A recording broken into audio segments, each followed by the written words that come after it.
ठरलं तर मग या मालिकेच्या येणाऱ्या भागामध्ये आपण पाहणार आहोत की इथे टोनीने फोन केला असून तो सांगत असतो की मुलींना मी सांगितलं ठिकाणी आणलं तर बरं होईल, मी जर सांगितलं तसं आणलं तर खूप बरं होईल आणि रूट जर चेंज केला तर खूप वाईट होईल. इथे सचिनला पेनड्रॉईव्ह मिळत नाही, त्यामुळे तो राकेशला सांगतो माझा पेनड्रॉईव्ह मिळाला नाही आणि तो पेनड्रॉईव्ह मिळत नाही तोपर्यंत आपण लोकेशनमध्ये जाऊ शकत नाही. तेव्हा राकेश सांगायला लागतो तू लोकेशन मागव ना, तेव्हा इथे सचिन सांगायला लागतो लोकेशन मी मागेन पण पेनड्रॉईव्ह कोणाच्या हाती लागू नये. पण तो पेनड्रॉईव्ह आता अर्जुनच्या हाती लागतो आणि हा पेनड्रॉईव्ह जिथे सापडला असतो तिथे महिपांनी प्रॉपर्टी घेतलेली असते आणि अर्जुन बोलत असते की काहीतरी याच्यात नक्की काहीतरी असेल आणि तो पेनड्रॉईव्ह घेऊन बाहेर पडलेला असतो. तिकडे सायली आणि अर्जुन घराबाहेर पडलेले असतात आणि ते मुलीच्या शोधात बाहेर पडलेले असतात.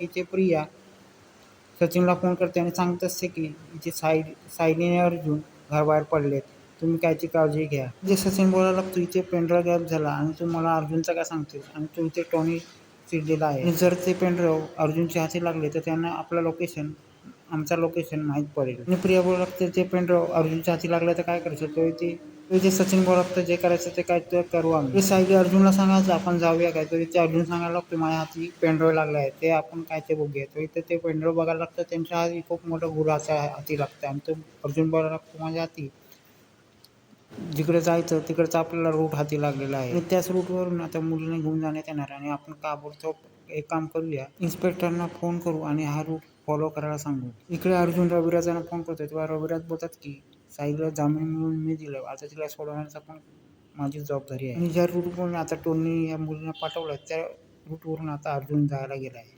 पोलिसांना पण तिथे यायला सांगितलं. शेवटी टोनी आणि सचिन आणि त्यांची माणसं त्या मुलींना त्या रूटवरनं घेऊन जात असतात. त्यामुळे पोलिसांनी मध्येच पकडून त्यांची गाडी अडवलेली आहे आणि त्यानंतर रविराज आणि सगळी माणसं तिकडे धावत गेली आणि त्या मुलींना वाचवलं आणि एका झटक्यात सचिन आणि राकेश यांची कारस्थाने समोर आलीत आणि त्या मुलींना शेवटी सोडवण्यात आलेलं आहे.